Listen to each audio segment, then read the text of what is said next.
Olá, pessoal. Olá, professores, colegas, professoras e professores também da diretoria regional. Meu nome é Mônica Abrantes Galindo, eu sou professora da Unesp aqui em São José do Rio Preto e trabalho com a licenciatura em Física. E quero dizer para vocês que é um prazer muito grande estar com vocês para a gente conversar um pouco a respeito das questões das mulheres na ciência, das mulheres negras na ciência e inclusive, né, já que a gente vai falar das mulheres negras, coisas relacionadas entre a negritude e a ciência. E certamente agora, né, que a gente está fazendo essa nossa formação, esse nosso encontro, em novembro, ele tem um significado bem especial, que é uma data que a gente separa especialmente para pensar nas questões da consciência negra. Em que pese que a gente não deve estar falando disso só em novembro, eu acho que o fato da gente ter uma data separada para isso, a gente deve aproveitar, que é o momento quando as pessoas também estão mais abertas, estão querendo ouvir um pouco mais, para a gente discutir, para a gente falar mais, né, sobre essa questão do racismo, do fato da gente ser antirracista, e no caso, quando a gente pensa das meninas e das mulheres negras, dessa junção, né, de opressões, pelo fato da gente viver numa sociedade que, infelizmente, é racista e que, infelizmente, é machista também. Então, mais uma vez eu agradeço, digo que realmente é um prazer estar aqui com vocês. Já disse, né, que eu sou professora da Unesp, minha formação é em Física e o meu mestrado e doutorado é na área de ensino de ciências. Antes de estar aqui na Unesp, eu fui coordenadora pedagógica de uma escola da prefeitura e também fui professora da rede pública estadual, só que lá em São Paulo. Eu sou velha de idade, mas eu sou nova de universidade. Eu estou aqui em Rio Preto, na Unesp, há apenas 7 anos. Antes disso, eu estava na rede, também já trabalhei em outras coisas, mas é um período mais recente que eu tenho tido a possibilidade, a oportunidade e o privilégio de trabalhar mais diretamente com a formação de professores, tá? Bom, para a gente esquentar os motores um pouquinho, eu queria trazer para vocês algumas imagens, que é até meio habitual que eu gosto de fazer quando a gente vai falar um pouco a respeito de mulheres negras, já provocando vocês um pouco, se vocês conhecem alguma dessas mulheres. Então, deixa eu abrir aqui a minha apresentação. E aí pergunto, vocês conhecem, né? Você conhece alguma dessas mulheres? Sabe quem é? Já ouviu falar? A gente está nesse momento, se a gente estivesse juntos, a gente ia poder conversar um pouco, mas eu estou no chat, né? Vocês podem colocar, e eu prometo que depois eu conto para vocês quem são elas, tá bom? Mas vou passando então os nossos slides aqui. Você conhece essa mulher? Já ouviu? Essa é a número 2. 3. 4. 5. Mais uma. Mais uma. Essa talvez seja mais fácil saber o que ela é, pelo menos nessa foto, né? E mais uma. Guardem um pouquinho, né, essas imagens na cabeça. Tenho certeza que a gente, normalmente, né, quando eu mostro essas fotos, é muito comum que as pessoas, na verdade, não saibam, ou uma ou outra pessoa saiba, quem são essas mulheres. Então, essa ideia da gente poder pensar um pouco, né, essa ideia de representatividade, ela é muito importante para a gente quando a gente está pensando na questão das mulheres negras e da questão da ciência e de tudo que a gente quer falar aqui, conversar um pouco a respeito com vocês. Muito bem.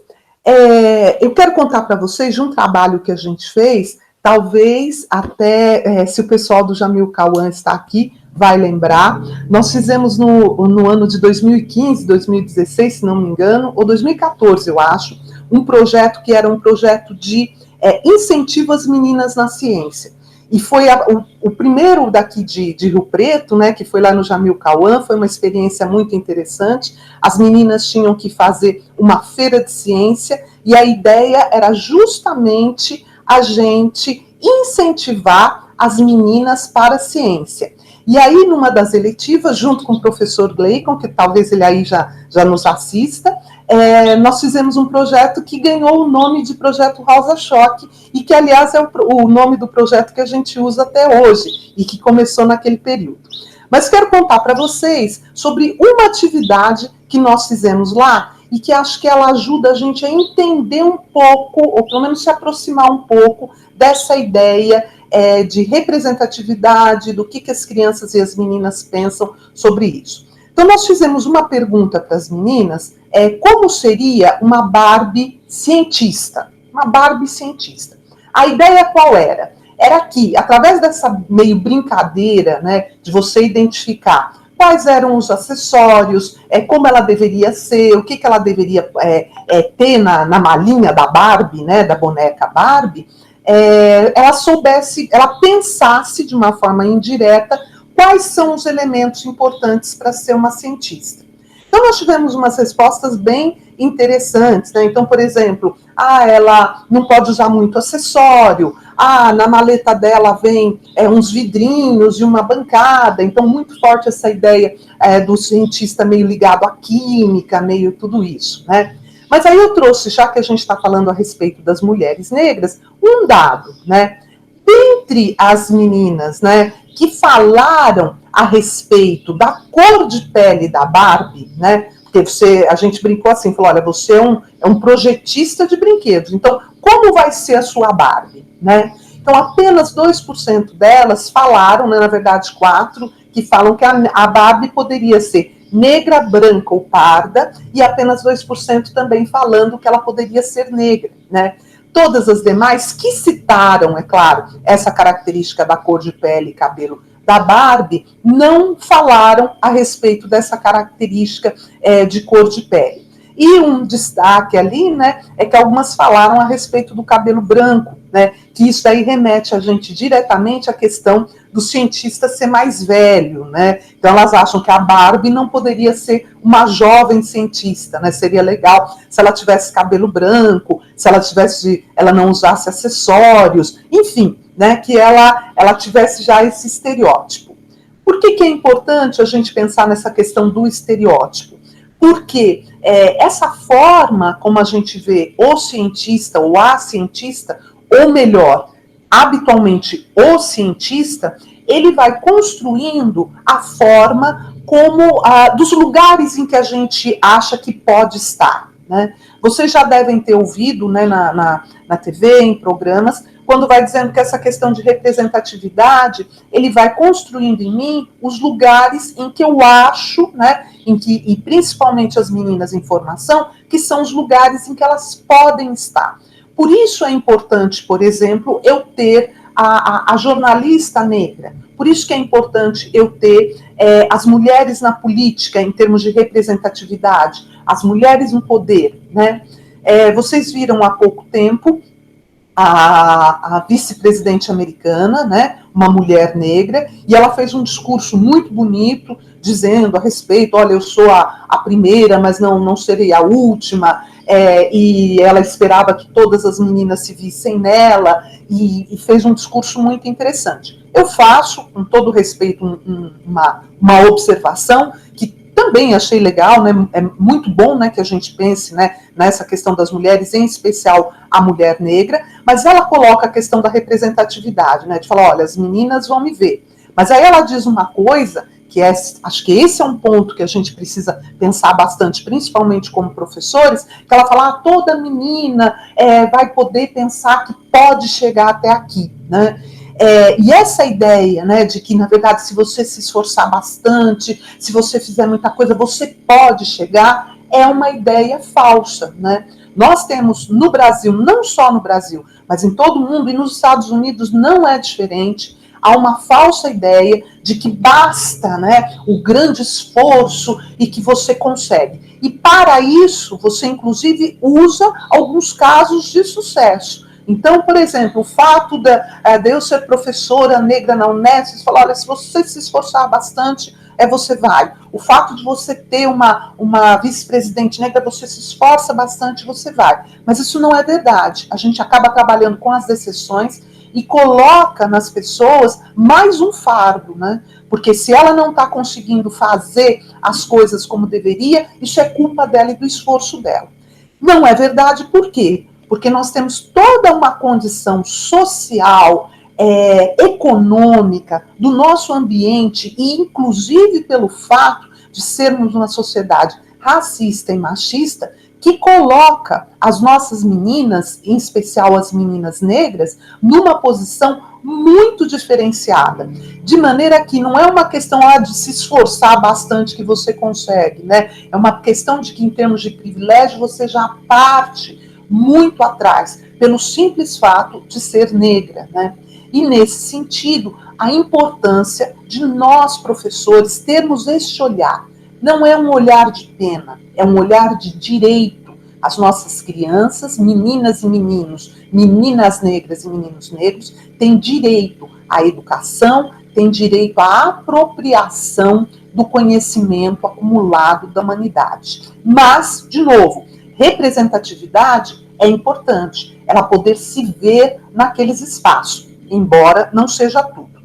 Ainda sobre representatividade, eu queria falar um pouquinho com vocês sobre a questão dos livros didáticos. Eu fiz, junto com uma das minhas alunas, né, chamada Elaine Bettini, um trabalho que, na verdade, ele existe, se você procurar em outros encontros, existem outros trabalhos também nessa linha. Mas eu vou falar a respeito desse, que foi um que a gente fez. Que ele vai dizer o que a Elaine fez, e nós fizemos, né? Ela pegou 11 coleções de física aprovadas, que foram um total de 33 livros didáticos do PNLD de 2015, do Programa Nacional de Livro Didático. Das 13.036 imagens, ela selecionou todas as imagens, foi olhando as imagens de todos os 33 livros, né? Ela encontrou 4.172 fotos ou representações de pessoas, ou desenho ou foto, tá? E desses 4.100, 17% não tinham elementos visíveis de identificação, ou porque era uma parte, né, de uma pessoa, ou porque era um desenho muito caricato, enfim, 17% não tiveram. Mas esses outros, né, 83%, ela fez uma divisão para a gente olhar qual era a representação de brancos e negros, de homens e de mulheres. E eu vou mostrar para vocês a representação de brancos e negros. Eu arriscaria que vocês pensassem um segundo, né? Como que vocês acham que no livro de física está representado? Você vai ter mais imagens de pessoas brancas ou mais imagens de pessoas negras, né? E eu já vou responder então, né? Esse foi o gráfico que nós encontramos. Então, percentual de representação de raça-cor no total de imagem das 11 coleções. Total de imagens com elementos visíveis de identificação de raça-cor, né? Então, nós temos a seguinte divisão. 93,2% eram imagens de pessoas brancas. Tá? 14,4% eram imagens de pessoas negras. Ali tem um errinho, pessoal. Quando a gente fala negro, a gente está falando de pretos e pardos, tá? Então, negro, inclusive a identificação do IBGE, a gente está falando de pretos e pardos. 1,3% de amarelo, 0,4% de indígenas e 9,3% eram imagens que tinham mais de uma pessoa que pudesse ser identificada ali naquele meio. Mas olha, 93%, mais de 90% das imagens traziam alguma referência a pessoas não negras, a pessoas brancas, né? E aí você pode virar para mim e falar assim, puxa, professora, mas no livro de física, né? Isso aí não tem nada a ver. Não, tem a ver sim. E, aliás, vou dizer uma outra coisa, ele tem a ver de uma maneira muito perversa. Justamente porque ele é um livro de física e a discussão não será a respeito da cor, da imagem que estão nos livros, ele passa como natural. Eu posso arriscar que nenhum de vocês, talvez me perdoe, né, mas poucos de vocês parou alguma vez para discutir essas questões com seus alunos. E justamente porque a gente não discute, e não estou acusando ninguém, tá, pessoal? É só para a gente, na verdade, queria que a gente ficasse incomodado, né, com essas coisas, né? Isso passa com uma certa naturalidade, como se isso fosse assim mesmo. Da mesma forma que às vezes eu falo assim, imagine um cientista, e vem aquela ideia, ou do Einstein, né, com a língua de fora, e aí a primeira imagem que você tem é de um homem branco, mais velho, meio louco, meio descabelado, parece que essa vai se construindo como aquela imagem, que é a imagem que é. Não é porque é. E essas imagens que justamente a gente não questiona, né, elas vão sendo introjetadas como sendo aquilo que acontece mesmo. Tem um dado muito interessante, e eu considero muito triste, né, que ele vai falar o seguinte, que as crianças pequenas, 5, 6 anos, até essa idade, se você pergunta para elas, é um dado de pesquisa, tá, pessoal? Não é da nossa área exata do ensino de física, mas um dado mais geral. Mas veja, se você pergunta para uma criança de até 5, 6 anos, me fala o nome de alguém inteligente, né? Elas costumam falar alguém do seu próprio sexo. Então, as meninas costumam falar meninas, mulheres, pessoas assim, mesmo que sejam próximas, que ela acha que são inteligentes, e os meninos costumam falar meninos, que eles acham que são inteligentes.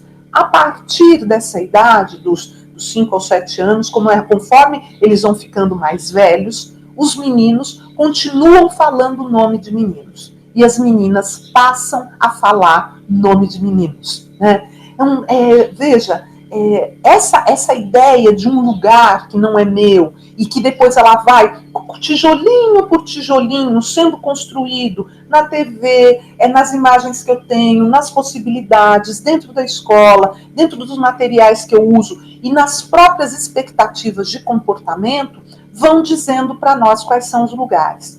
Entendam, não quero uma visão simplista, falar, porque não tem preto no livro, significa que as meninas pretas não vão se ver. Não, cada um vai dando a sua colaboração.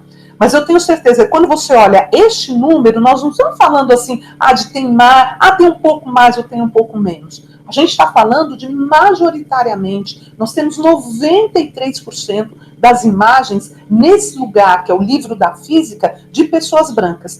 E tem uma coisa que Elaine não fez, mas eu já vi em outros livros que nós já pegamos, e acho que a gente, até essa é uma possibilidade que eu gostaria da gente ver, em que funções estão os negros e os brancos nessas imagens, né? Porque além disso, além de aparecerem poucos, o que acontece? Uma hipótese, eu não tenho esses dados certos, mas reparem, provavelmente em funções de esporte, em funções de trabalho, mas não que seja o trabalho prestigiado, né? Muito provavelmente não são os cientistas que vão aparecer como cientistas negros, né? Então você ainda tem mais esse agravante.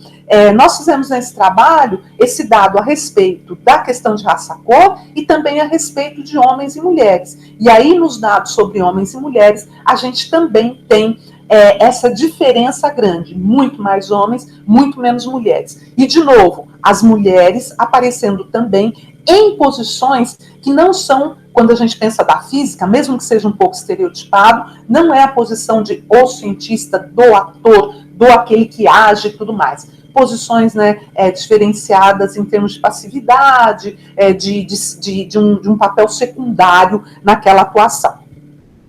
Muito bem. Mas veja, a gente falou de representatividade, mas há uma questão da invisibilidade. Porque, há poucas mulheres na ciência. Então, nós temos dados, né? Quando o Lattes, ele passa, o currículo Lattes, né? O currículo Lattes é o currículo dos pesquisadores, é um currículo aberto, né? Que a gente coloca os nossos trabalhos, né? Os trabalhos científicos, que serve como uma referência da nossa atividade de produção científica. Quando o Lattes, ele passa a exigir que se coloque a questão de sexo e de raça, de gênero, como queremos chamar, você tem um dado objetivo muito importante, porque uma coisa pode ser a minha impressão, e eu falo assim, não, eu até tenho eu tive um professor negro, então não é tão assim, não, mas eu lembro de um pesquisador negro. Aliás, é para isso que a ciência serve, né? Para ampliar o nosso aspecto de visão, né? Então, quando eu vejo os dados, por exemplo, do currículo Lattes, eu vou ver objetivamente que eu tenho muito menos mulheres nas ciências, em especial nas ciências exatas, em especial na física, e muito menos homens e mulheres negros nessa disciplina também, nessa área, né? Tanto das ciências exatas quanto da física especificamente. Entretanto, além de eu ter menos, os que eu tenho, há uma questão de uma certa invisibilidade, né? Eu não falo, eu não cito, eu não destaco ou não aparece. Professora, mas você quer que destaque? Sim, se a gente está falando que hoje a gente tem uma sociedade que é racista e que é machista, eu preciso sim ter um olhar especial que permita um destaque, sim. Isso se chama ação afirmativa também, né? Nesse cenário, eu faço algumas ações diferenciadas para permitir que eu tenha uma equidade nas condições de atuação. E aí eu lembro aqui, quando a gente fala da invisibilidade, a respeito de um filme chamado Estrelas Além do Tempo. Não sei se vocês viram, mas foi um filme que passou, ele chegou no Brasil, se não me engano, 2017 ou 2018, passou em shopping, foi um filme assim, bem divulgado, mas é um filme muito interessante. Ele tem alguns aspectos, né, um negócio assim meio hollywoodiano, né, então as coisas tem brinca um pouco com algumas coisas, faz uma coisa meio do herói, enfim, esse filme dá pra gente discutir muita coisa legal. Mas o que eu quero trazer a respeito da invisibilidade é o seguinte, eu pergunto para vocês, quem de vocês, antes desse filme, conhecia a história, sabia, né, que na NASA, né, que na época se chamava NACA, mas que depois foi a que virou a NASA, né, nos Estados Unidos, você tinha um grupo de mulheres que faziam todos os cálculos na mão.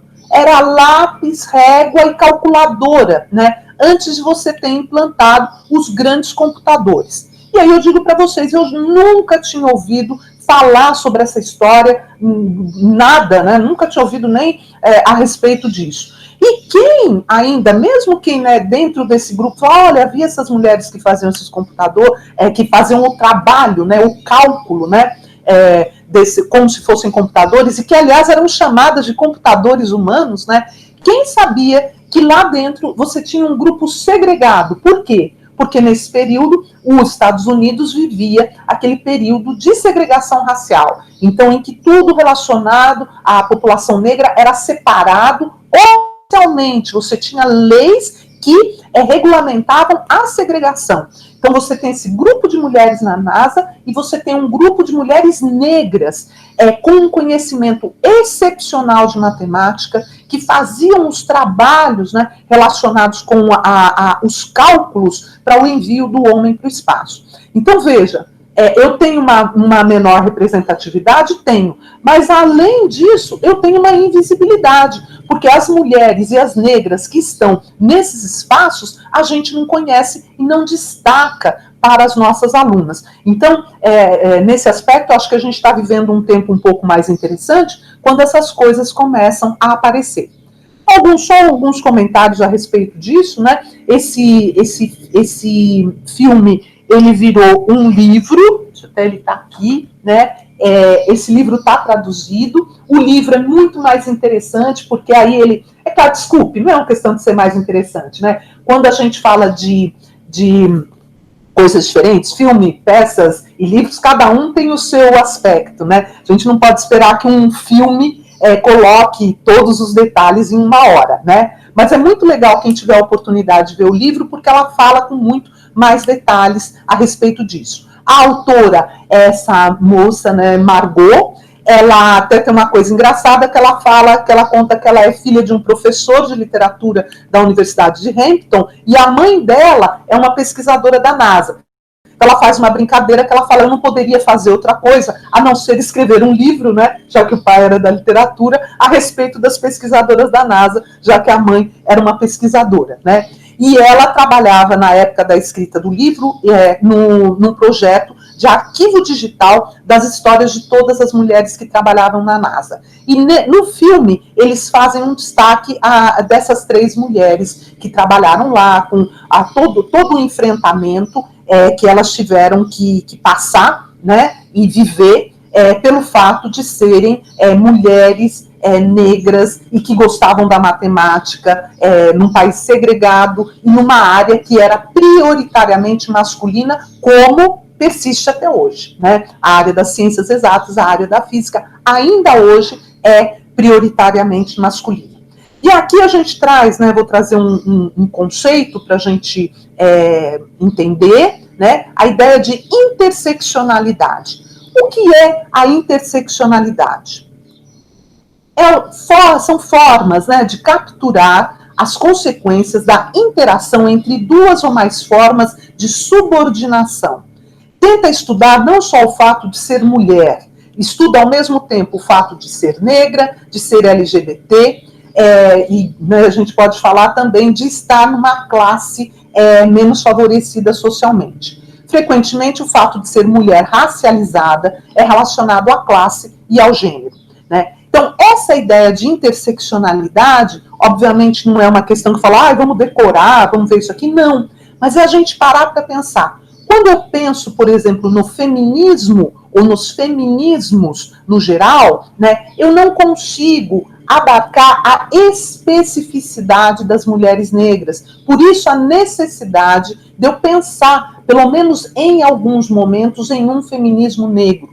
Na década de 60, 70, quando você tem, né, uma onda importante do feminismo, as mulheres brancas de classe média estavam lutando pelo trabalho, pelo voto. Mas essa não era a luta das mulheres negras de classe pobre, que já trabalhavam há muito tempo, né? Então, só entender isso, né, que eu tenho especificidades, então isso é muito importante. E a interseccionalidade é essa ideia de que há um acúmulo de opressões quando eu penso em determinados grupos. E quando a gente pensa em questão de oportunidades, de privilégios, essa interseccionalidade vai mostrar para a gente, e o estudo a respeito de privilégios, que as mulheres negras estão nesse patamar mais baixo em questão de privilégios e de oportunidade. Quando eu digo isso, gosto de reforçar, isso não tem a ver conosco. Não, isso não é um problema que fala assim, um problema no sentido intrínseco a mim, que sou mulher negra. Isso é um problema da nossa sociedade, que impõe condições e tratamentos totalmente desiguais para as pessoas, né? Para justificar um racismo, um exercício de poder diferenciado. Por isso que a atuação ela precisa ser de todo mundo. Por isso que a atuação do professor é muito importante. Por isso a atuação do professor de física, que trabalha com física, ciências no geral, né, matemática também, mas o professor de física, falar um pouquinho da nossa área, que trabalha com uma área que tem características importantes relacionadas com esse preconceito, com essa prioridade branca e prioridade masculina, precisa ter um olhar diferenciado. Um outro ponto que a gente não fala muito, eu confesso para vocês, tenho me aproximado também ultimamente, é a questão do próprio conteúdo. Quando eu falo da questão do ensino de ciência e as questões étnico-raciais, é meio comum eu falar dessa representatividade, né? Quantas mulheres negras você conhece são cientistas? Quantas professoras negras você teve? Quantos professores negros você teve? Quantos colegas negros na sua faculdade você teve? Né?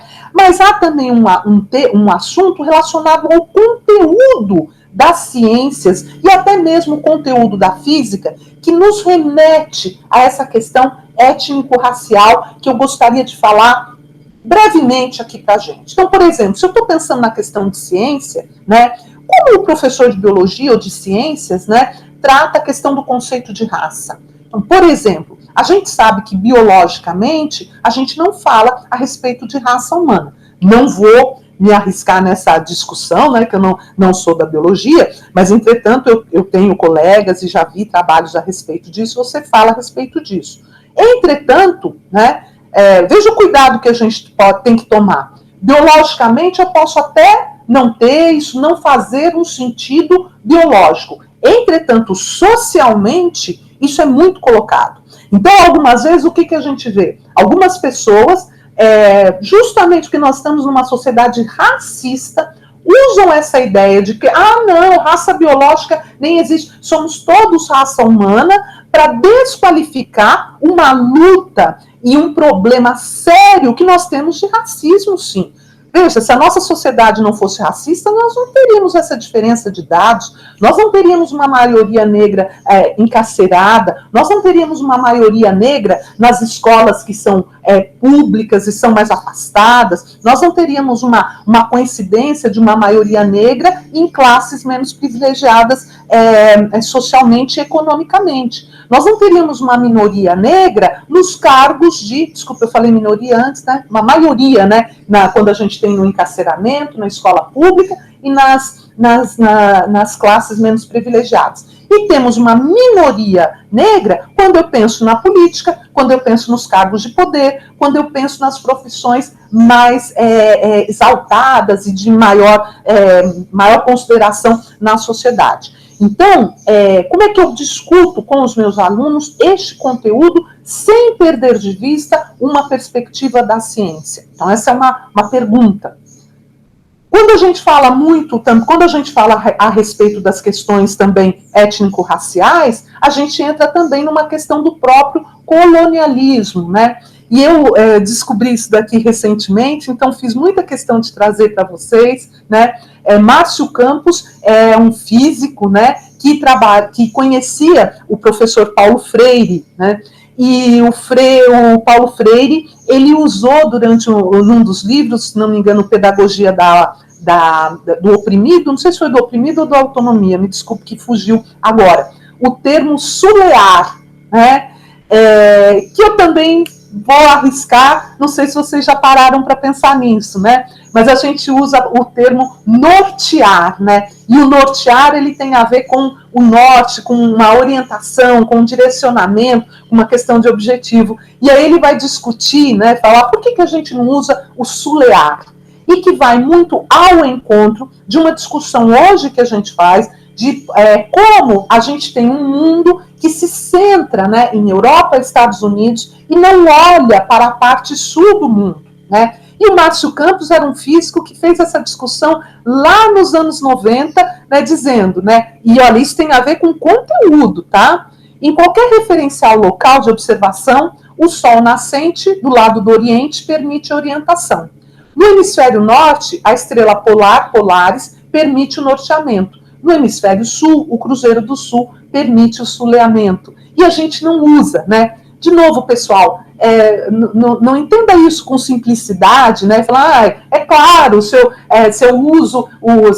usar uma outra forma de referência, dá isso. Mas eu quero que vocês vão reparando como dia a dia, cada pequeno tijolinho, né? Então, no livro de física não tem imagem de negro, não tem de mulher. Eu uso nortear e aí, de alguma forma, eu exalto tanto a questão do conteúdo, como essa centralidade do norte, esquecendo tá aqui. Então, a gente vai construindo devagarzinho e bem consistentemente, infelizmente, essas ideias, né, que tem tanto a ver com o nosso próprio, né, conceito, a gente diz, né, não é um trauma, né, aquela ideia, né, de que a gente tem um certo vira-lata, né, que aqui as coisas do Sul, da América do Sul, da África, não são tão importantes com esse centro, e que vão colaborando com tudo isso, né, com um desprezo por aquilo que é nosso, com um desprezo por aquilo que é Sul, e com um não questionamento até desses nossos conteúdos e a forma como a gente trabalha.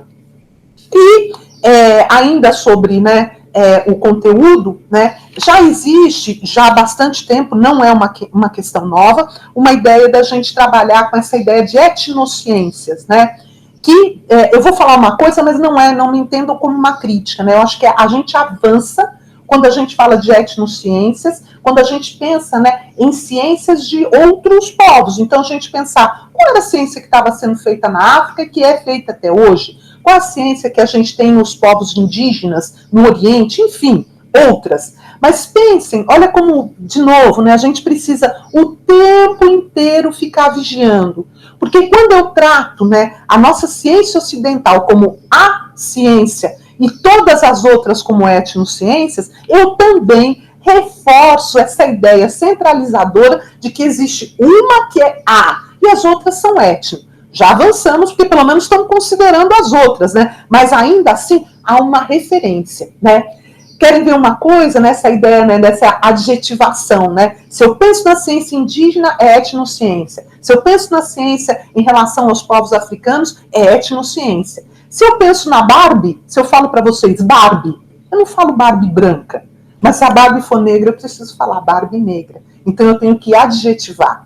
Então, essa outra ideia, né, de pensar a branquitude também como raça, né? Então a gente tem, quando eu falo de raça, eu só quero me referir aos negros. Por que eu não penso também na branquitude como uma raça, que é também, não é? Então, vejam como essas coisas elas vão se colocando para a gente, e aí a gente vai tendo alguns como referência, né? Então, nesse sentido que a gente fala, né, como referência, é o homem branco, né? Então, o homem é o representante, né, da raça humana e branco que não precisa se colocar como raça. E que não é verdade. Se eu tenho ciência, conhecimento em todos os lugares, então, ou eu tenho todas como etno, e inclusive a europeia, a norte-americana, ou não existe etno, porque são todas ciências. Mas isso é para a gente pensar e para a gente discutir num outro momento. Assim como quando eu penso na questão de raça, não é? Não é só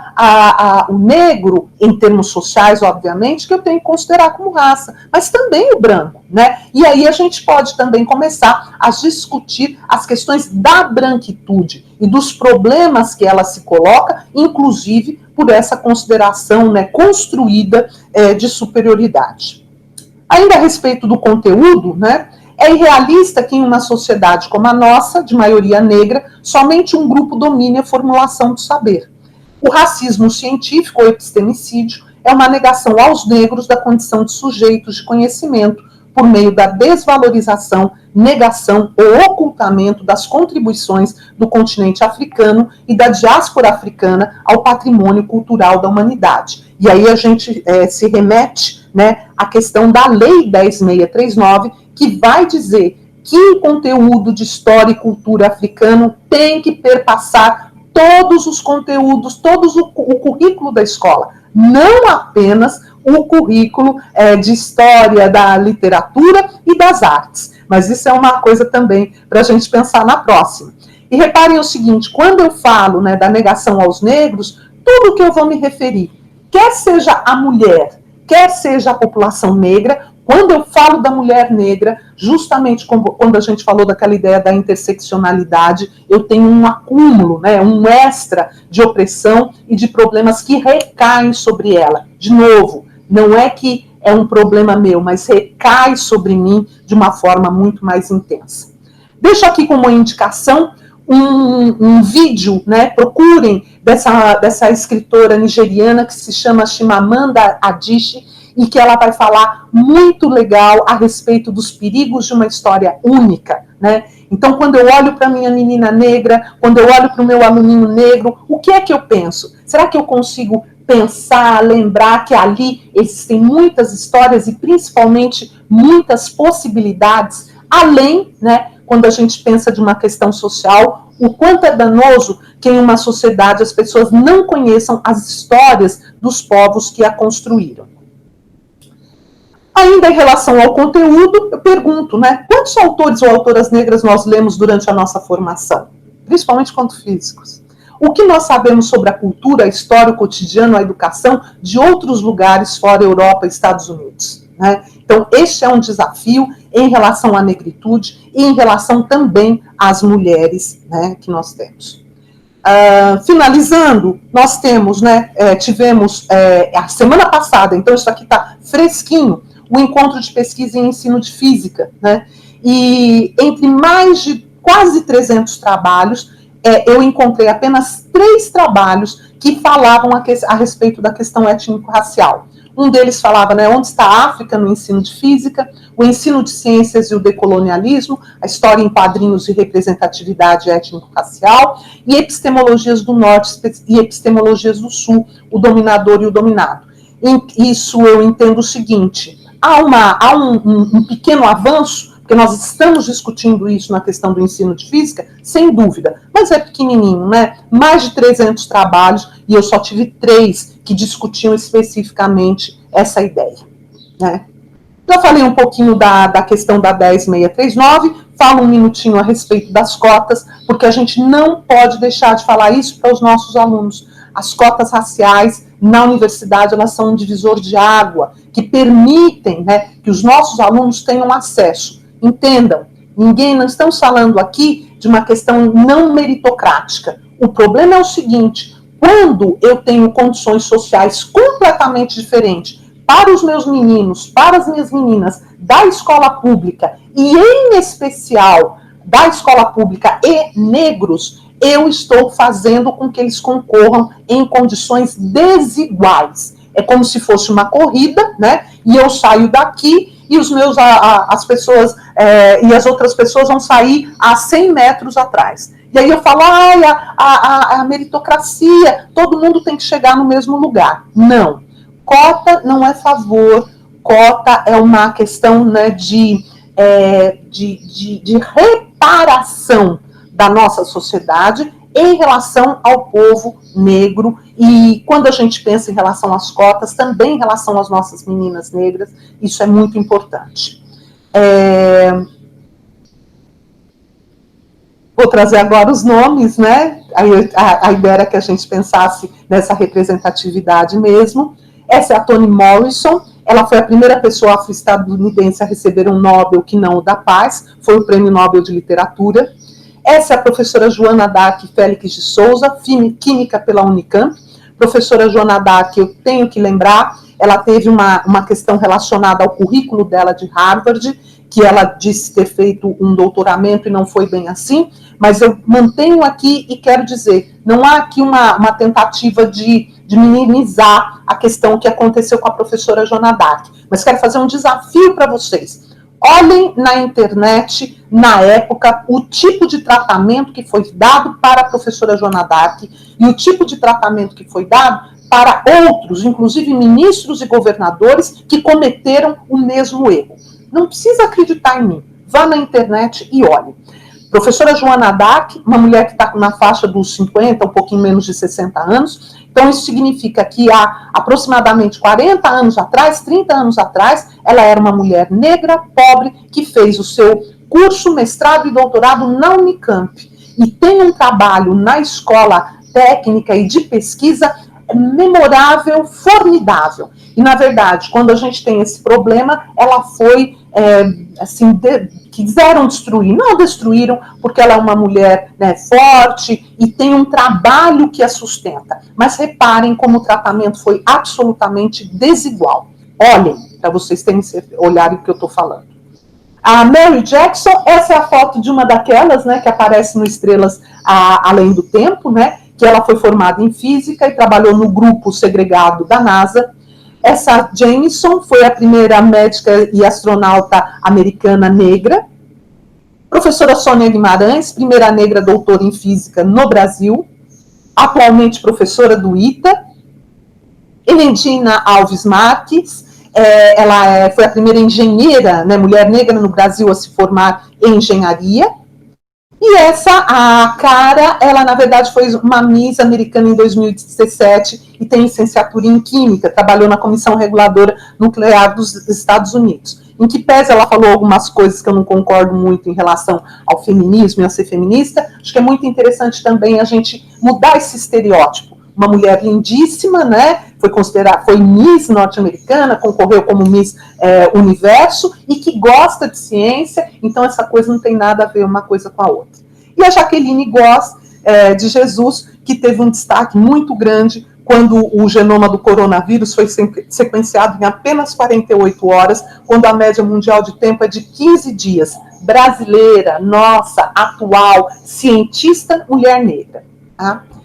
Termino com uma frase da Conceição Evaristo, que ela vai dizer o seguinte: Conceição Evaristo é uma mulher brasileira, negra, escritora, concorreu no ano passado à Academia Brasileira de Negras, infelizmente não ganhou, mas coitada da academia, né? Porque Conceição Evaristo é maravilhosa.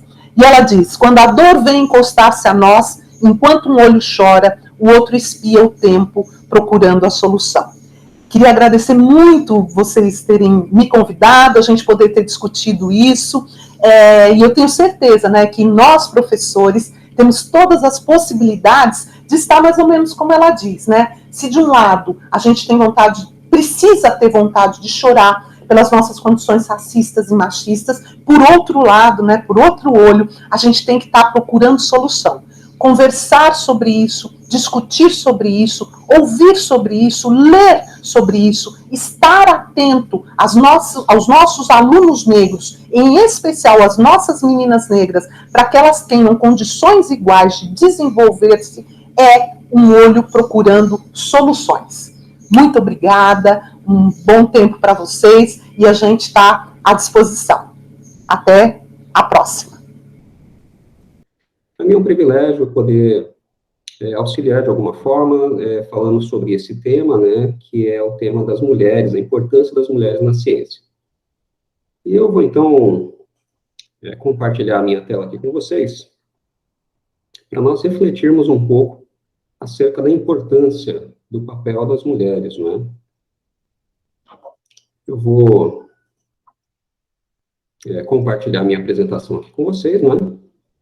E eu vou falar um pouquinho aí sobre o papel das mulheres nas ciências, e a gente vai mostrar alguns pontos aí que a gente considera que são importantes, né, para pensar o papel da mulher na ciência.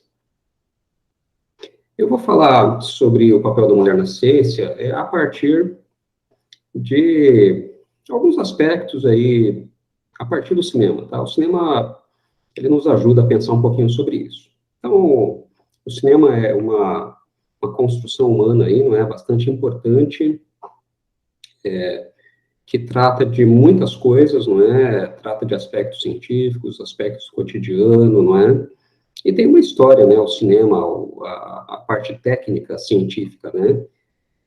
Desde lá do século XVIII, a gente tem diversas pessoas que contribuíram de alguma forma com o cinema, né? Com a parte técnica, com tornar possível compartilhar imagens, não é? Imagens em movimento. A gente tem lá o zootrópio, né?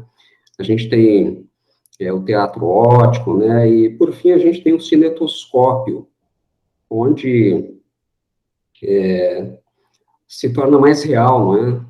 As imagens que são projetadas ali na tela dão uma sensação um pouquinho melhor ali de movimento e de realidade para a gente. De fato, o cinema é muito importante, não é? Certamente todos nós temos essa experiência cinematográfica, e de forma que isso é uma coisa que se iniciou fortemente aí no século XX, né? E hoje, agora, atualmente, já está dentro de casa há muito tempo, né? Nas salas, né, de casa, nos celulares e tudo mais. Mas o primeiro filme, eu vou até migrar aqui para um espaço mais cinematográfico, né? Vocês me dão licença aí, eu vou migrar aqui para dentro de uma realidade virtual, tá? Para a gente fazer esse tour aí dentro do papel da mulher, ou das mulheres no cinema. Então, o século XX trouxe aí essa novidade tecnológica, né? E aí a gente tem um primeiro filme, não é? Final do século XIX, já iniciando o século XX. De forma que o filme que foi o primeiro filme, os primeiros filmes que trataram de retratar realidades eram coisas, digamos, bastante banais, né, bastante simples. De forma que se procura fazer uma ponte, criar uma ponte entre realidade e simulação. O fato é que isso criou um grande espanto no público presente, tá? Eu quero enfatizar isso porque isso é importante para a nossa reflexão hoje. Espanto, né? Imagens que causam espanto, né? Vamos pensar um pouquinho nisso. Então, a gente tem aí a chegada do trem, né, numa estação. Eu vou compartilhar aqui a tela com vocês deste filme, não é? Então, a gente tem aqui um filme, não é, sobre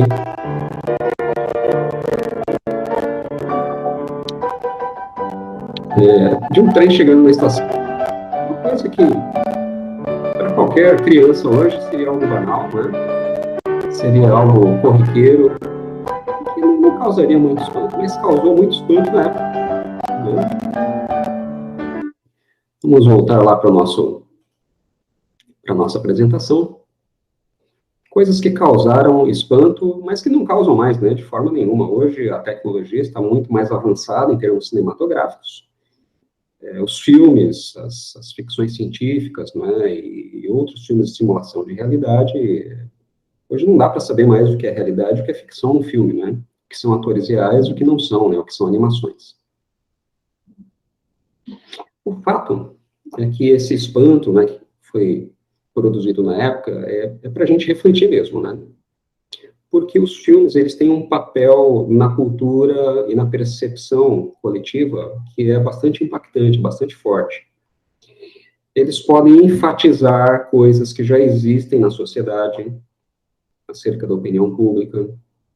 Os filmes podem também acrescentar coisas novas na opinião pública sobre determinado tema, ou podem tentar também modificar ideias que já existem, né? Por isso a importância dos filmes. Apesar de as pessoas entenderem que se trata de ficção, as opiniões podem ser reforçadas quando já existem, você pode inserir novas opiniões, ou você pode tentar modificar opiniões. E por isso, a gente deve prestar bastante atenção nas ideias que estão sendo transmitidas, né, nos filmes diversos aí que a gente tem na sociedade. Como a gente vai falar sobre mulheres, o papel de mulheres na ciência, vamos pensar então na primeira ficção científica que foi produzida, né, e foi disponibilizada aí ao público. E a gente está falando aí de um filme chamado Viagem à Lua, né? Na realidade é um romance de Júlio Verne, né? E foi adaptado para a telinha, naquela época era telinha mesmo, né? Hoje é mais telona, né? Do cinema, né? Isso bem início do século XX, 1902. E aí é um filme curioso, né? E como é a primeira ficção científica, é interessante nós olharmos que papel que foi dado para as mulheres, não é? Neste primeiro filme de ficção científica. De fato, a gente tem ali uma reunião de cientistas, não é? Uma academia. E aí eles têm vestes engraçadas, né, e tudo mais. Há um enredo muito curto, é um filme curto, né? Vou compartilhar aqui a tela com vocês, né? Vou compartilhar aí o filme. É um filme em preto e branco, é um filme mudo, não é? Ele foi colorido mais tarde, mais atualmente, foi colocado música de fundo nele, mas ele é um filme mudo, né? De forma que a gente tem esse filme aí, tá? A gente tem mulheres aqui, aí tem os cientistas aqui, que se vestem mais ou menos como feiticeiros, né? E aí é interessante a gente observar qual é o papel que é dado às mulheres, não é? Se nós formos observar aí, nós temos a mulher com um papel coadjuvante no conhecimento científico, né? Em diversos momentos, na realidade, isso é mostrado no filme. Então, a gente tem mais para frente aqui a fabricação, não é? Da cápsula que vai levar os cientistas. Essa cápsula é uma espécie de bala de canhão, não é? Hoje, mesmo as crianças não acreditariam nisso, né? Que seria possível chegar à Lua por meio de um canhão. A gente tem aqui, então, mulheres ajudando os cientistas a entrarem nessa cápsula, né? Para chegarem na Lua. E aí, então, depois que eles entram, elas vão meio que torcer pelos homens, né, que vão chegar na Lua. né? E esse é o papel coadjuvante que é dado às mulheres nessa primeira ficção científica. O filme continua, é um filme curtinho, de cerca de 10 minutos, tá? Vale a pena assistir, vale a pena discutir com os seus alunos na escola, por isso eu recomendo, tá? Recomendo o filme Viagem à Lua, está disponível na internet, você pode utilizá-lo nas suas aulas acerca desse tema. Tá bom. Então, eu vou destacar aqui duas visões fantasiosas, tá? Primeiro, a ideia de conseguir chegar na Lua por meio de uma bala de canhão, né, gigante. É totalmente fantasioso, né? Não se conhecia naquela época, o ser humano não havia chegado à Lua ainda, né? E de forma que as pessoas tinham fantasias com relação a isso. Hoje, qualquer criança sabe que precisa ter uma nave espacial, né, e tudo mais, mas naquela época não sabia, por isso se fantasiava acerca disso, né?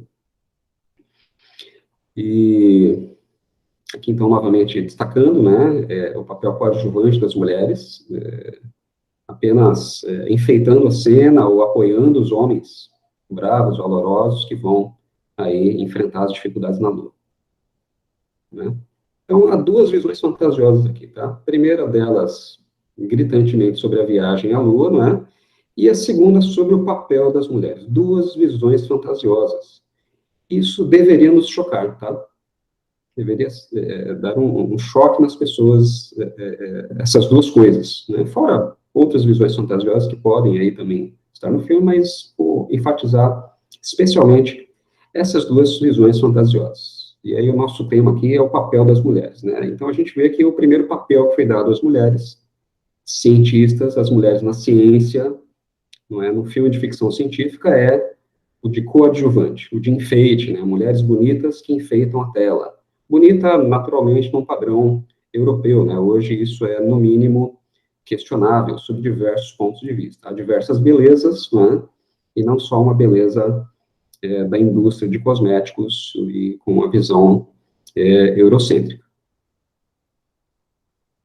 Essas visões existiam, talvez existam, né? Será ainda que existe? E são reforçadas por filmes naquela época. Então, isso é importante a gente perceber, notar, não é? E apontar como realidade, né? Como fato que foi aí registrado historicamente falando. Visões fantasiosas. E aí é importante hoje a gente perguntar nessa reunião, né? Se essa visão ainda existe, a visão da mulher como coadjuvante. Será que ficou no passado isso? Será que essa visão ainda está presente na sociedade? Nós vamos tentar responder essa pergunta com a nossa reflexão de hoje. Bom, a gente prossegue, né? Outros filmes de ficção científica vieram, como, por exemplo, o Frankenstein, né, muito conhecido. É bastante curioso que o Frankenstein era o nome do cientista, tá? Não o nome do monstro. Muitas pessoas olham a imagem do monstro e relacionam já o nome Frankenstein, né? Mas o Frankenstein, na realidade, era o médico, né? O cientista que fez o experimento e produziu essa criatura, né? Na realidade, não é essa é uma visão cinematográfica do romance inicial, né? E, na realidade, a aparência e as características do livro escrito são diferentes, né? Então, o filme que boa parte de nós conhece é uma adaptação cinematográfica, como é em boa parte dos casos. O que é interessante aí é que teve uma adaptação em seguida, que talvez você não conheça, tá? Que foi A Noiva do Frankenstein, em 1935. E aí, novamente, a mulher aparece como um acréscimo, né, do filme do Frankenstein. Então, aqui a gente tem o Dr. Frankenstein, não é? O monstro, a noiva dele, o assistente do cientista. Novamente, aí, um papel secundário para as mulheres, né? E é uma mulher que nem é cientista, né? Mas é um filme de ficção científica, a gente também aponta. Então, esses são filmes gratuitos, tá? Que você encontra na internet, os direitos autorais deles já não há mais direitos autorais, né? Você pode utilizar livremente. E dá para, quando a gente pensa em ficção científica, dá para a gente olhar também os filmes de super-heróis, né? Os filmes de super-heróis de ficção científica, eles não começaram exatamente juntos, mas em algum momento eles se fundiram. Então, inicialmente, os gibis, né, as histórias em quadrinhos, a gente tinha ali diversos heróis. Esses heróis, inicialmente, eles eram ou humanos, né, como no caso do Popeye, não é, que ganhava uma super força ali por meio de ingerir espinafre, né, ou eram, por exemplo, o Tarzan, não é, o Tarzan é anterior aí, que é um humano que era órfão, né, e sobreviveu na selva e se tornou o rei das selvas e assim por diante, né. A mulher aparece novamente aí na China, né? A China era uma heroína, ainda existem séries aí, um pouco mais antigas, né, sobre ela. Diz que ela aparece como uma espécie de parte feminina do Tarzan, né? Ela também, ela foi criada por animais na selva, não é? É órfã e assim por diante. Então a gente vê novamente aí uma mulher comum, né? Super heroína, mas vindo depois, ou em acréscimo, a papéis masculinos. Nessa época dos super-heróis, então, ou os heróis eram seres humanos comuns, ou eram alienígenas, né, no caso do Superman, não é, veio de outro planeta. O Batman não tem superpoderes, mas tem toda a tecnologia, tem a riqueza dele, né, e tem o Capitão América, e começam as contribuições da ciência na construção de heróis, né, a partir de conhecimento científico começam a ser produzidos ou concebidos possíveis heróis, possíveis superpoderes como resultado de experimentos científicos. Então, a gente tem o Capitão América, né? Bom lembrar que nessa época era final da Segunda Guerra Mundial, no meio da Segunda Guerra Mundial, nesse momento, né? E um pouco antes havia a Grande Depressão nos Estados Unidos. Então, havia essa ideia de levantar a estima, né? Do povo norte-americano, ali dos estadunidenses, né, os que moram nos Estados Unidos. Então, a partir de determinado momento, os heróis, eles começam a ser muito mais científicos, né? É bom lembrar que lá no ano de 1913, a gente tem o conhecimento acerca de mais detalhes do modelo atômico, né, com Niels Bohr, a gente teve a Marie Curie, não é? Um pouco mais para frente, mas é início também do século XX, e aí então a gente tem a questão da radioatividade dos elementos químicos. E aí parece que a radioatividade dos elementos químicos forneceu elementos interessantes para os autores, né, os artistas, pensarem em novos super-heróis. Né? Então ocorreu aí um boom, né, o aparecimento de foram inventados diversos super-heróis, né, a partir dessa concepção da radioatividade, né? Então, alguns exemplos aí, por exemplo, o próprio Quarteto Fantástico, né? Em 1961, que foi produzido, inventado, né? Aí a gente tem aquela concepção de que eles tomaram uma grande dose lá de raios cósmicos, né? Quando estavam no espaço, e por isso desenvolveram superpoderes, né? A partir desse momento, a partir da década de 1960, o grande culpado pelo aparecimento dos heróis são as concepções de radioatividade. Né? A gente tem o Homem-Aranha, em 1962, foi picado por uma aranha radioativa. A gente tem o Hulk, né, o Dr. Bruce Banner, um cientista que sofreu um acidente, né, tomou uma grande dose de radiação e por isso ganhou superpoderes. Esse é a grande concepção, né, para se inventar novos heróis. Os heróis não são mais somente humanos, eles são humanos que, devido à radioatividade, ganharam superpoderes. E aí eu quero dar uma olhadinha com um pouco mais de calma aí com vocês, nessa aqui, ó, o Quarteto Fantástico.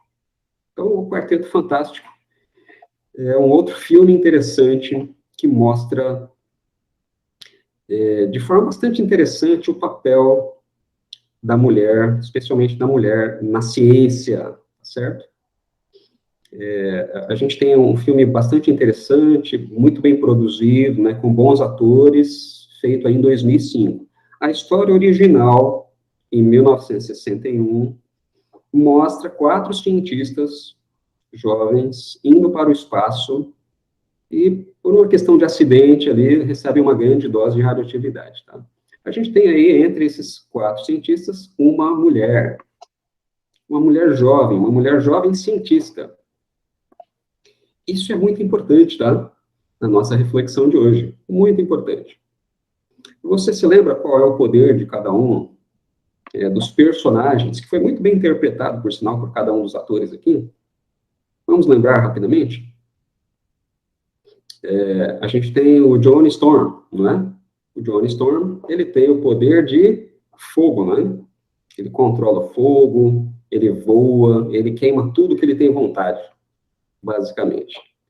E o filme aqui de 2005, e se você acompanhou os quadrinhos, se você tem uma quilometragem um pouco mais alta como eu, né? Eu li muito gibi, né? E aí a gente vê que nas histórias o Johnny Storm, ele era o mais, digamos assim, popular. Ele gostava de se exibir, digamos assim, né? Ele gostava de fazer demonstrações públicas. Guarde essa ideia, tá?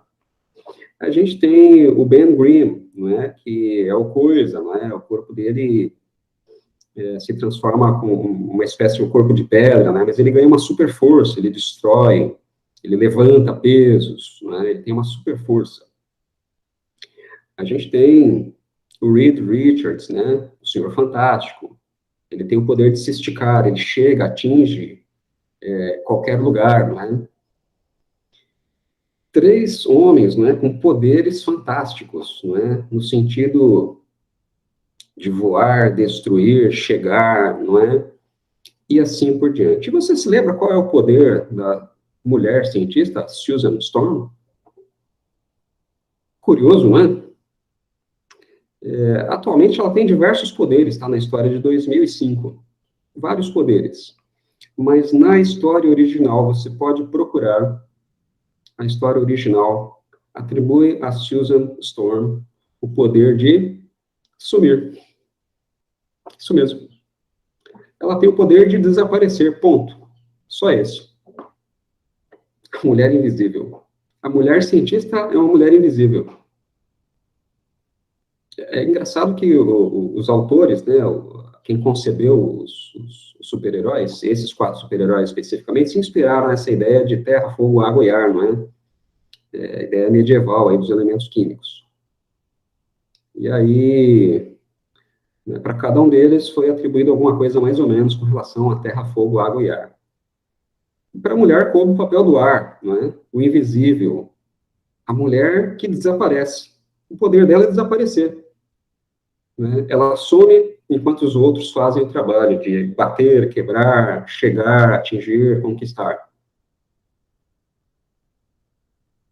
Meus queridos, isso é muito importante para a gente pensar, viu? Depois ela ganhou outros poderes, tá?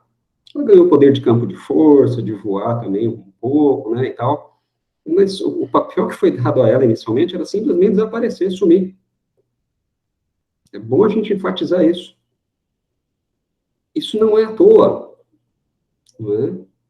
Isso está reforçando uma concepção que está aí na sociedade. Por isso é importante nós refletirmos sobre isso. Então, não parou aí, né? Não parou aí.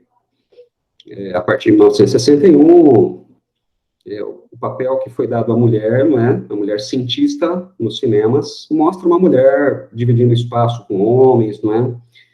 Em centros de pesquisa, em geral, certa beleza europeia, né? Inteligentes, respeitadas pelo conhecimento, e que, de alguma forma, elas tinham que lutar pelos espaços delas, tinham que lutar, né? Lutar para serem reconhecidas. Essa é uma concepção bastante importante, tá?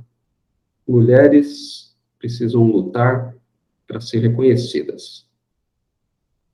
Por que não é dado o mesmo papel, né, para os homens e para as mulheres? Por que é necessário as mulheres lutarem para alcançar um espaço que também é delas, que pertence a elas?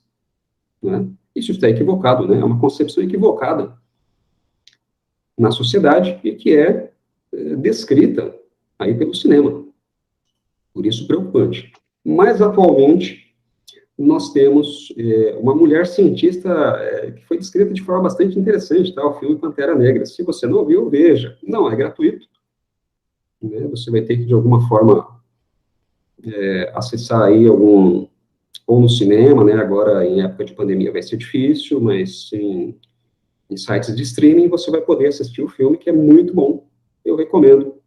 Mostra aí uma civilização fictícia, né? Wakanda, altamente desenvolvida, não é? Com alta tecnologia, com mais tecnologia do que em todo o planeta, que vivem bem, não é? Em condições de igualdade, e há uma curiosidade aí importante para nossa reflexão. A principal cientista de Wakanda é uma mulher negra, é a irmã do Pantera Negra, né? Esse filme teve bastante repercussão pela morte do ator principal.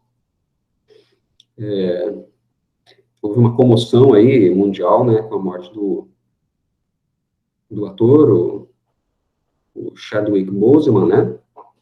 E infelizmente ele praticamente terminou algumas filmagens e já faleceu com um câncer aí, que agora não me lembro qual é.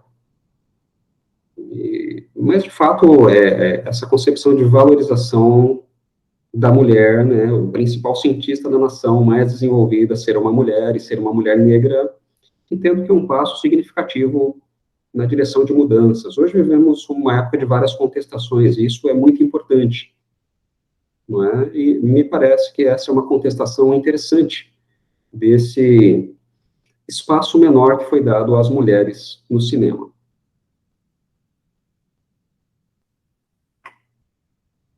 Então, a gente pode pensar nos dias de hoje, né?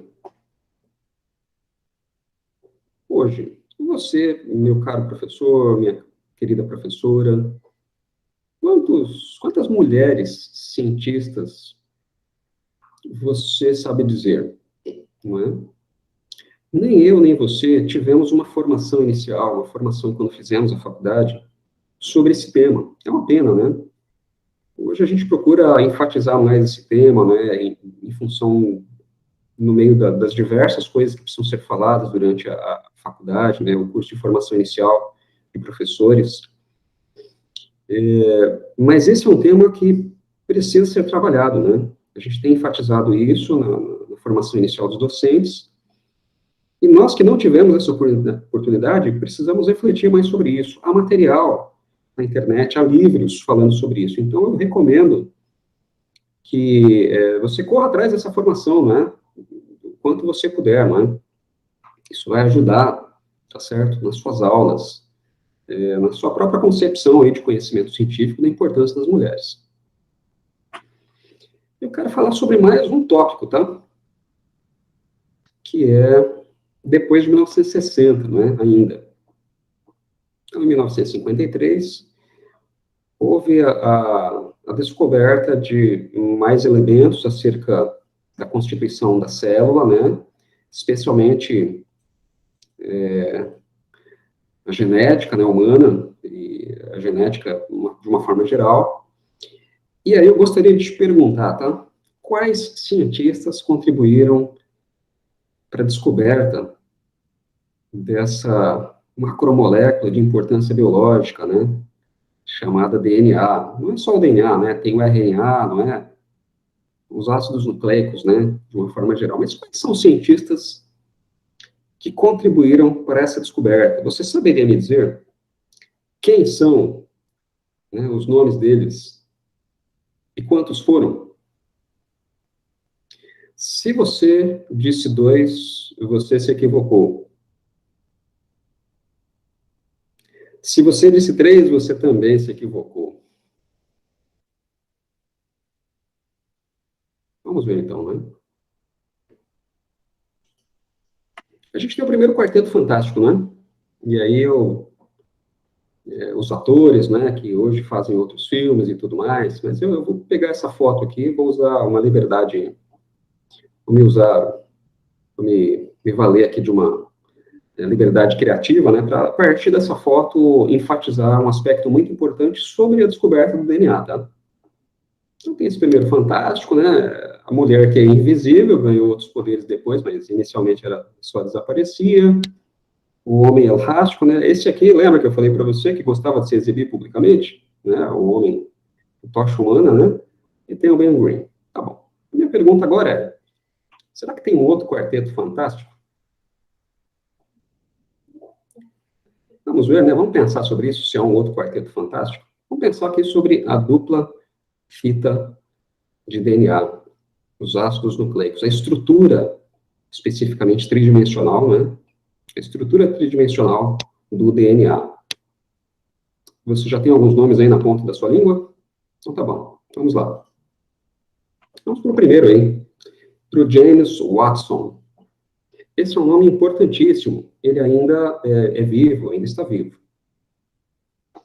Ele participou, então, ele foi um dos cientistas que ganhou o prêmio Nobel, não é? Pela dupla fita, descoberta da estrutura tridimensional da dupla fita de DNA. Mas talvez você não saiba que em 2007, né, ele fez comentários racistas, isso mesmo, racistas. Ele afirmou que negros são menos inteligentes que brancos, basicamente. Isso está disponível aí na internet, tá? Você pode buscar em português, em inglês, tá muito bem documentado. O comentário que ele fez foi que quem já trabalhou, quem já teve que supervisionar trabalho de pessoas negras, sabe que negros são menos inteligentes do que brancos. Se você está abismado, é para estar mesmo, né? É um absurdo isso. Né? Não há base científica, nem sociológica, nem de qualquer área de conhecimento para esse tipo de afirmação, isso é puramente racismo. Em seguida, ele meio que se retratou, né, pediu desculpas e tudo mais, mas o ano passado, em 2019, foi feita uma entrevista novamente com ele sobre esse tema. Ele reafirmou o seu racismo.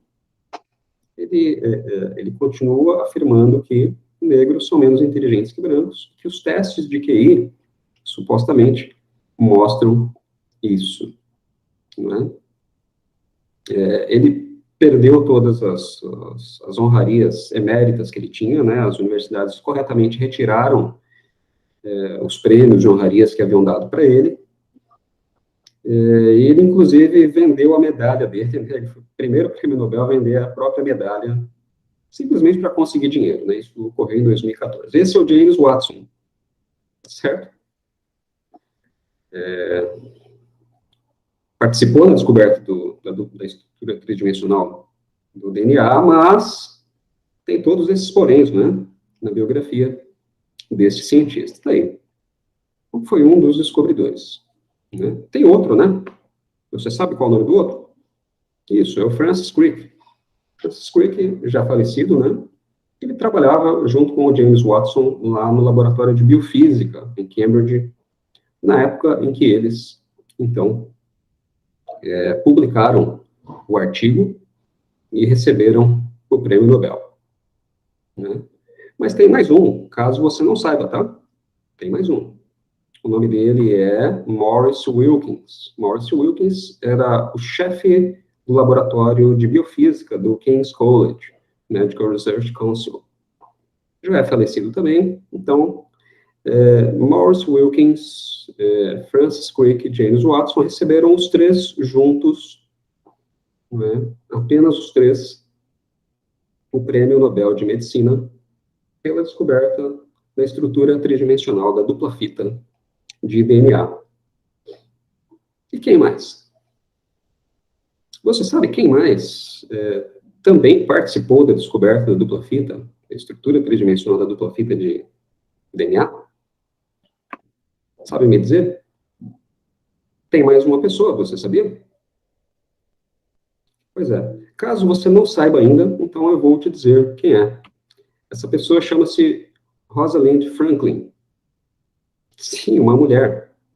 Foi a Rosalind Franklin que obteve os dados para a obtenção da estrutura do DNA. Pasme. Ela era uma cientista que trabalhava no laboratório do Wilkins. O Wilkins.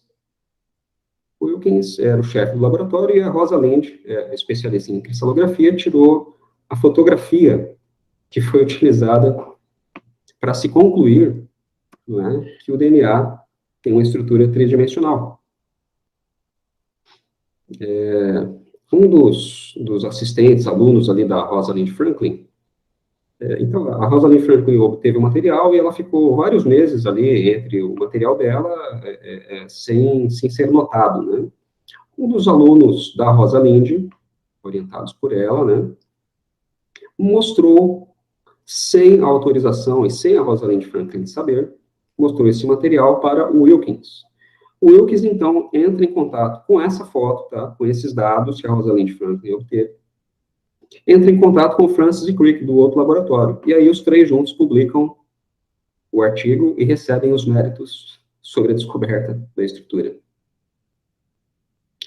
A Rosalind Franklin falece 4 anos depois, sem nem saber, não que o material dela, nunca foi contestado isso, tá bom? Nunca foi pedido o consentimento dela e ela nunca contestou esse terrível acontecimento aí, esse terrível apagamento que teve do trabalho dela. Eram dados dela, não é? E ela foi simplesmente deixada de lado na publicação e no Prêmio Nobel. Triste história envolvendo a descoberta da estrutura tridimensional do DNA. Triste história. Vamos voltar para aquela pergunta, né? Será que a gente tem um outro quarteto fantástico? Eu vou utilizar de criatividade artística aqui, tá? Licença poética, para dizer que sim, tá? Que é um outro quarteto fantástico, sim. A gente tem aqui uma outra mulher invisível, tá? Que sumiu. A gente tem aqui o Wilkins, tá? O que gosta de se aparecer, né? Gostava de se aparecer, falecido. A gente tem o Coisa, né? O Coiso, ou a Coisa, não é? Do James Watson. E a gente tem aqui o Francis Crick também. Um outro quarteto fantástico, se me permitem aí a licença artística poética. Mulheres que desaparecem. Desaparecem na ficção e desaparecem na realidade. Isso é muito sério, queridos professores, queridas professoras. Muito sério. Isso, a gente precisa refletir sobre isso, né? Sobre esse apagamento das mulheres, esse desaparecimento das mulheres na ciência. Isso é muito sério, não é? Na própria história de premiação, né, dos prêmios Nobel, a gente tem muitas mulheres que ganhavam o prêmio Nobel, mas elas dividiam a realidade com o marido, né? E com outras pessoas. Isso não diminuiu o trabalho de outras pessoas, mas se uma mulher tem que dividir o prêmio Nobel com o marido, talvez isso nos mostre aí também certa tendência, né? Mas será que não foi só naquela época, né? Bom, vamos ver hoje, né? Se você consultar lá o site do Prêmio Nobel, www.nobelprize.org, você vai ver que entre 900 premiados, só 52 mulheres ganharam o Prêmio Nobel, tá? Apenas 19 cientistas entre 900 premiados. Das 52 mulheres, 19 cientistas, porque a gente tem literatura, né, Prêmio Nobel da Paz, Prêmio Nobel da Economia, enfim, apenas 19 mulheres cientistas foram premiadas com o Prêmio Nobel.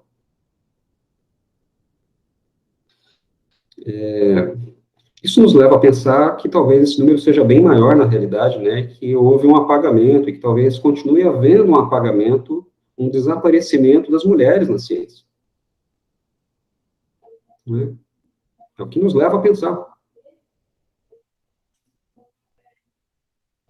Você, professor de biologia, professora de química, professora de física, de ciências, vocês conhecem cientistas brasileiras?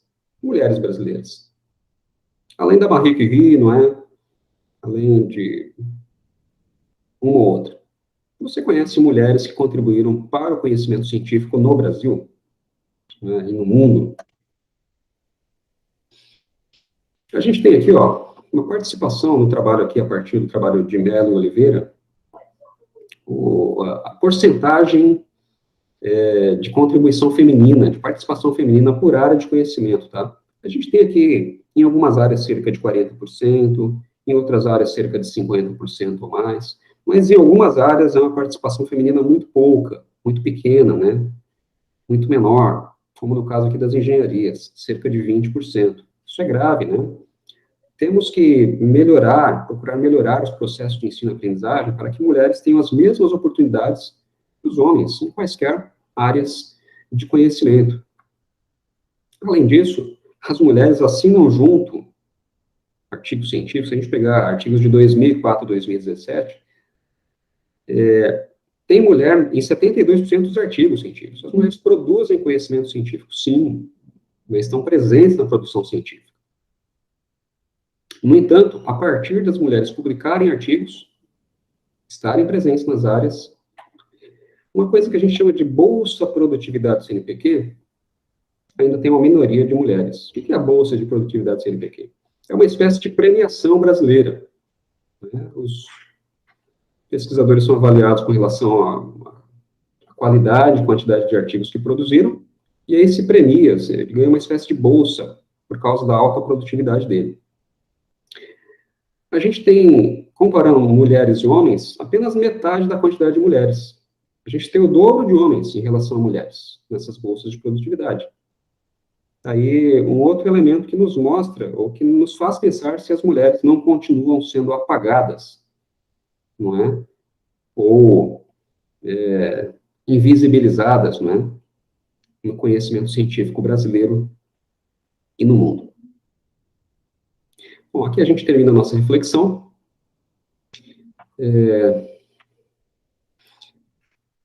Meu desejo para todos nós é que nós tratemos disso nas nossas aulas. Enfatizemos esses temas, para que essa mentalidade que está aí na sociedade é mostrada em filmes, não é? Aparece na produção científica brasileira e mundial, aparece nos prêmios Nobel, que essa mentalidade possa ser modificada. Não é? Um grande abraço a todos. Se você quiser entrar em contato comigo, fique à vontade. As coordenadoras aí da diretoria de ensino podem fornecer o meu contato para você. Um grande abraço e até mais.